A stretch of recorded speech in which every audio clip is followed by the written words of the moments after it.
Minasan, konnichiwa. O genki desu ka? Tudo bem com vocês, pessoal? Eu sou a Cynthia Misaka, criadora do Kitsune Nihongo Japonês Online, e eu estou aqui hoje para compartilhar um pouco da minha experiência de como eu consegui ir para o Japão estudar sem pagar nada, de graça, né? Esse vídeo faz parte da seção Fale com Sensei da minha página do Facebook, que é a página do Kitsune Nihongo Japonês Online. Vocês podem ir lá, curtir a página, acompanhar, né, os demais vídeos aí dessa sessão.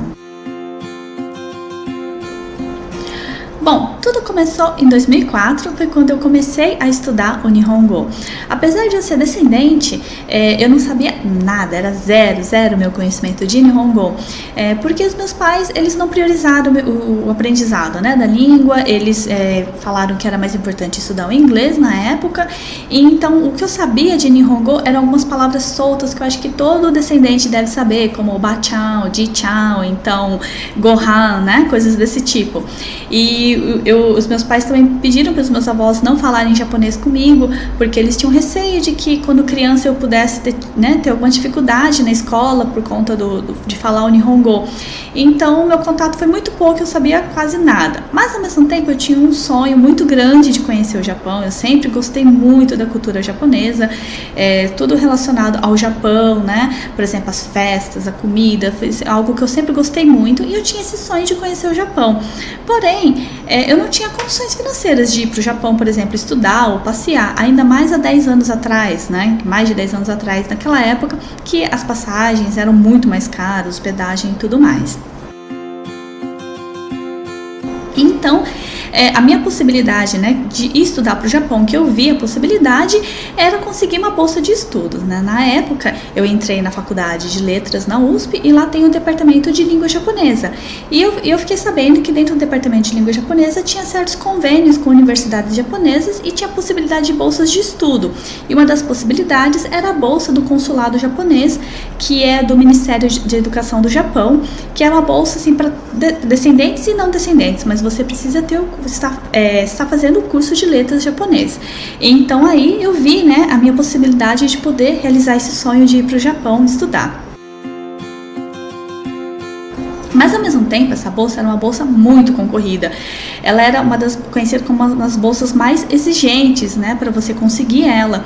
Então, e eu com meu Nihongo zero, como é que eu podia fazer, né? Eu tinha todo o tempo, 5 anos, 10 anos para me preparar. Eu precisava rápido. Com isso surgiu essa minha jornada autodidata aí de aprender o Nihongo. Por uma boa parte eu estudei sozinha mesmo.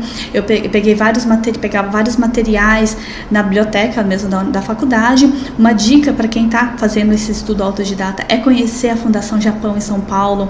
Lá tem um acervo na biblioteca muito bacana, muito legal de livros. Vale muito a pena vocês conhecerem. Fica lá atrás das Casa das Rosas, é muito legal lá. E eu ia direto lá. Toda semana eu batia cartão lá na biblioteca para estudar. E também com isso, né, eu comecei a desenvolver estratégias de estudo, né, para você atingir um objetivo, né, através de estudo, você tem que ter muita disciplina também, desenvolver um roteiro de estudo.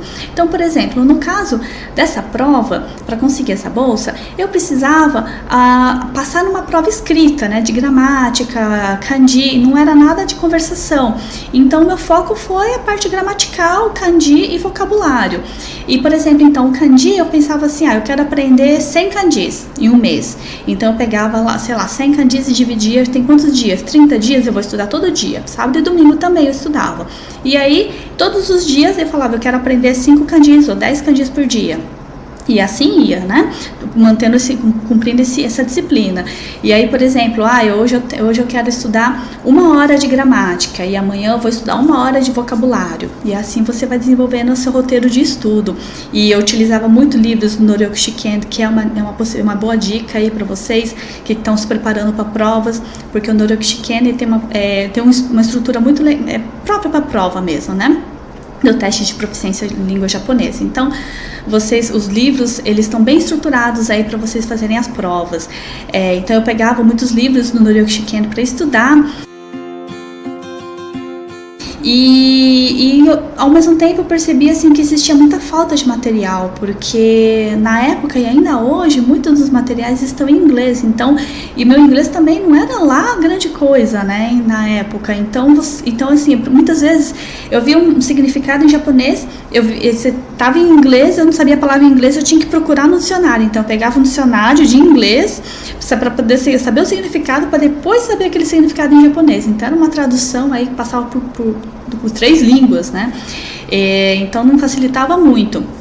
Então eu tive muita essa dificuldade da falta de material que muitas pessoas ainda têm hoje, né? E esse é um dos motivos também que eu comecei a criar, né, os meus próprios materiais como professora, né? Depois que eu me tornei professora, eu comecei a produzir o meu próprio conteúdo, porque meus alunos tinham muita dificuldade de adaptação com os materiais que existiam e existem no mercado, né, hoje. Então o Kitsune aí está produzindo, eu estou produzindo, né, a equipe está produzindo vários materiais aí de Nihongo, inclusive a plataforma KN, né, que é uma plataforma de cursos online, que é bem direcionada para pessoas que são autodidatas, que querem aprender japonês sozinho, né, que gostam dessa autonomia de estudo. Então, é uma dica aí, logo mais ela vai ser lançada. Bom, voltando para minha experiência, aí depois eu fiquei 2 anos me preparando para essa prova, né? Então eu estudava todos os dias com ritmo, né? De acordo com o meu roteiro de estudo, mantendo o ritmo, disciplina, para poder atingir essa prova, né? Então chegou o momento em que eu fiz a inscrição e eu fiz a prova e eu consegui atingir a nota de corte dessa prova e eu consegui ser aprovado, o que me deixou muito feliz, né? Porque foi realmente um estudo muito duro, aí foram 2 anos de estudo, né? Pesado, mas realmente que vale a pena mesmo. E aí eu consegui, mas depois disso ainda tem a parte da entrevista, que aí em outro momento eu posso falar um pouquinho de como foi a entrevista. Então tem entrevista, depois tem outras fases também até você conseguir a aprovação final dessa bolsa, por isso que ela é bem concorrida mesmo. E deu tudo certo, assim, no final realmente eu consegui passar pela entrevista, pelas demais fases da universidade e eu consegui essa bolsa de estudos, que foi super bacana, porque essa bolsa de estudos me deu passagem de ida e volta para o Japão, então eu não paguei nada de passagem aérea para ir e voltar. Ele me deu, na época eu ganhei uma bolsa, acho que era de 140 mil ienes mais ou menos, que dava mais ou menos 1.300, 1.400 dólares por mês, que era mais do que o suficiente para você viver. E olha que eu morava em Tóquio, né? Eu estudei na Universidade de Tóquio de Estudos Estrangeiros, e como eu morava dentro do alojamento da universidade, era muito baixo os meus custos, não tinha custo com transporte, a moradia era muito barata, e ao mesmo tempo eu estava em Tóquio, né? Que eu poderia passear e conhecer vários lugares bacanas lá, mas era mais do que o suficiente. E lógico, como estudante também você sempre consegue fazer um baita, né, um bicozinho assim no final de semana para você ganhar um dinheiro extra para viajar, conhecer Okinawa, por exemplo, né, ou ir para Hokkaido no norte. Então tem diversas possibilidades aí. Tem a bolsa, né, da JICA, para quem é descendente de japonês, né, tem diversas bolsas da JICA, da Agência de Cooperação Brasil-Japão, que você pode conseguir também estudar no Japão. Ou então tem também a bolsa do próprio consulado, mas para outras categorias. Então, se você é de uma outra área, você pode tentar fazer uma graduação, ou você pode tentar fazer um mestrado e doutorado. No caso de quem quer fazer letras, por exemplo, pode tentar fazer letras na USP para depois conseguir essa bolsa de estudo como eu fiz e ir para o Japão. Ou então, eu tenho alunos, né, que tive alunos, né, nesse caso, que um era da economia, outro era de publicidade, e eu orientei eles então a fazer o TCC relacionado à língua japonesa, que foi super bacana, porque aí eles pegaram esse TCC e utilizaram então como um projeto de estudo para depois aplicar para o mestrado e doutorado no Japão. Então também você pode fazer esse gancho, mesmo que você não seja da letras, língua japonesa, mas se você estuda economia, engenharia, por exemplo, tecnologias, você pode ter essa possibilidade aí de juntar essas informações aí com o estudo relacionado ao japonês, que pode casar depois para você aproveitar esse projeto para aplicar para a bolsa de mestrado e doutorado também do consulado. É uma possibilidade, né? E bom, é isso, pessoal. Vocês têm essas bolsas de estudo, que todas elas, o principal é o conhecimento do Nihongo. Então estudar o Nihongo é realmente algo muito importante se vocês querem poder estudar, né, e ir para o Japão, conhecer o Japão. sem, por exemplo, pagar nada, né? Sem despesas. Então, é uma possibilidade aí muito grande para vocês.